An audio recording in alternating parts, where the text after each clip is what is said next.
So now within ourselves, as I said, is a built-in system which has come to us through our ascent in our awareness at different stages, which is like a history written within ourselves, how we become human beings. Into different stages we were divided.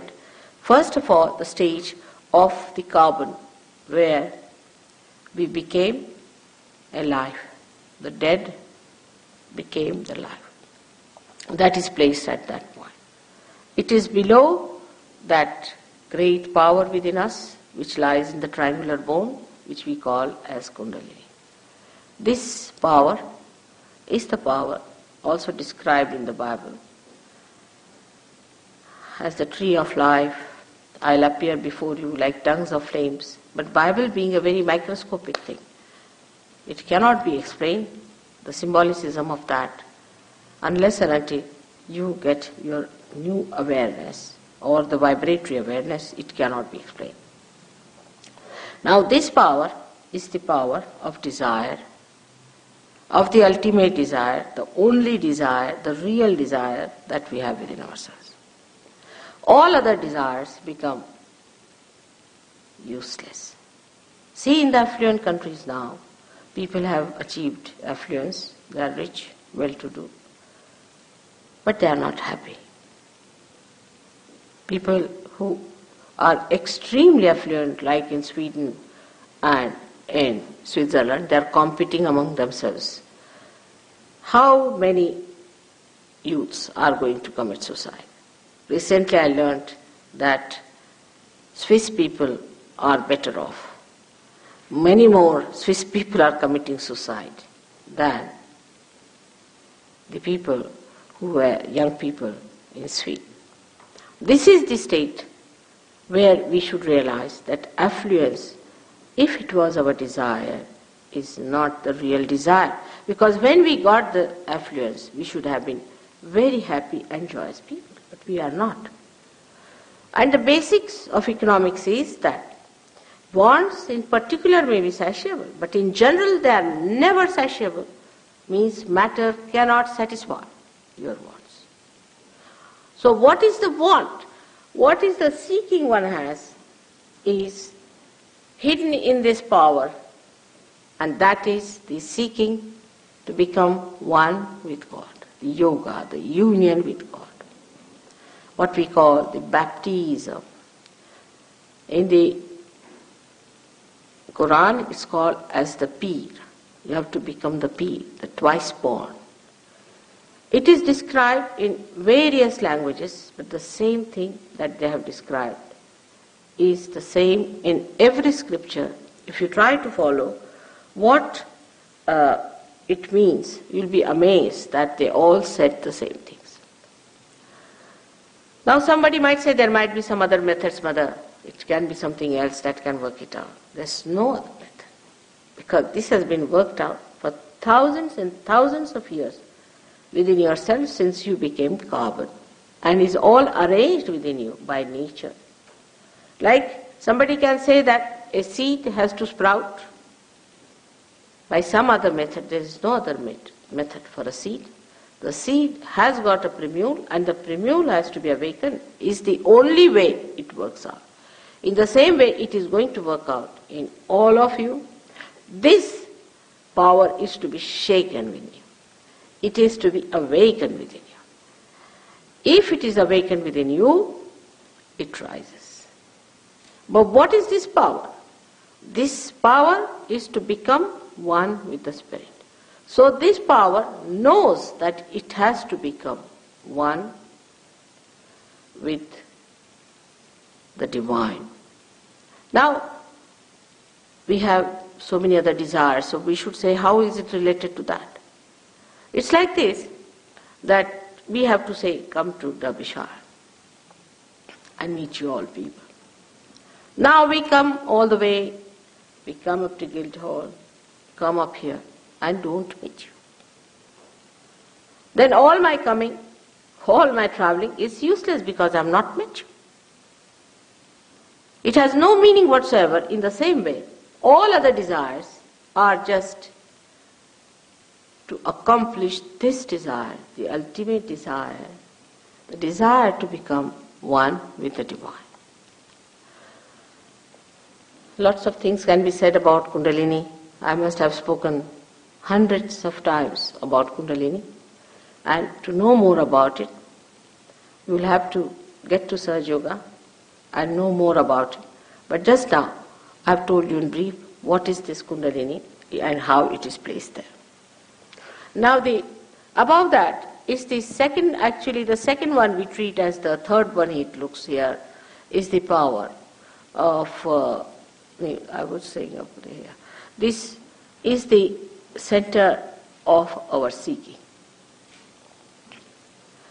This center is called as the Nabhi Chakra, which gives us our seeking. When we are in the state of animal, then we seek food through our stomach. And you will be amazed then when we become human beings, also we seek our money through our stomach. We may get little diverted here and there. But ultimately we even seek our God through our stomach. Surrounding this stomach is the area where one has to cross. And this area is actually the area of the masters.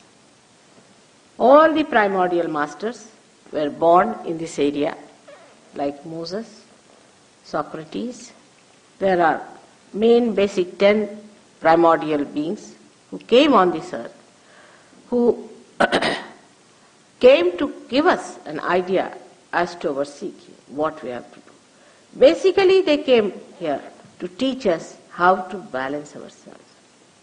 How to balance so we can ascend. Now, all these great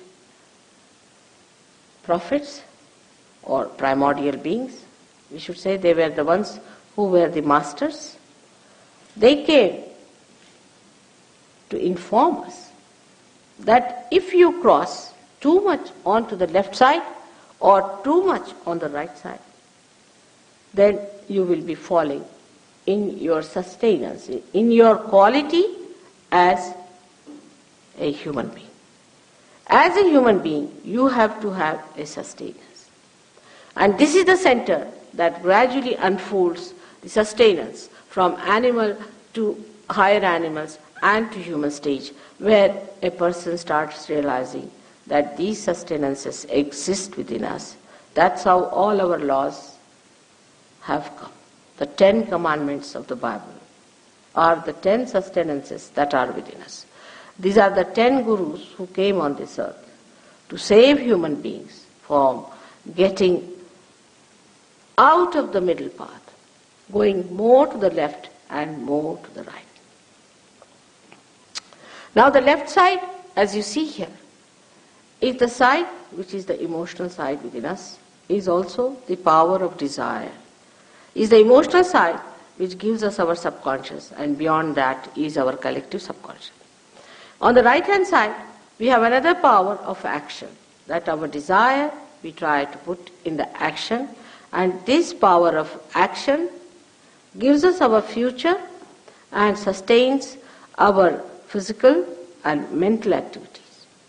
As a result of that, we develop an institution in our head called ego. Everyone has it. There's nothing to be frightened of. When we do something, we feel we have done it. And that is a myth, but still, we carry on with the myth because we have not yet seen the reality. The another one is the left side power within us, by which we receive the aggression of others, by which we have our past, gives us an institution as a byproduct of our activity, emotional activity, an institution like a balloon you will see there called as supari. These two things meet in the head just like this. As you grow and a calcification takes place on top of your head near the fontanelle bone area, And this soft area, which is pulsating in childhood, becomes completely covered. Thus you developed your I-ness. You become Mr. X, Y, Z and all that. You develop your own freedom. This is the freedom that you have achieved to be Mr. X, Mr. Y, Mr. Z.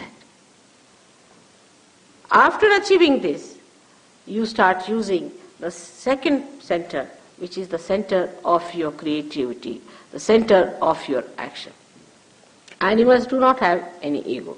Of course, if they live with human beings, they may develop. But otherwise, they have no ego at all. And if you do something wrong, you feel hurt, you feel guilty.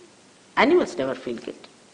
Because it is in their nature to kill another animal, it is in their nature to eat, so they never feel guilty. It's only human beings who say, oh, I should not have said this, I should have not done this. This is only human quality that we feel guilty. It is only human quality that we aggress others.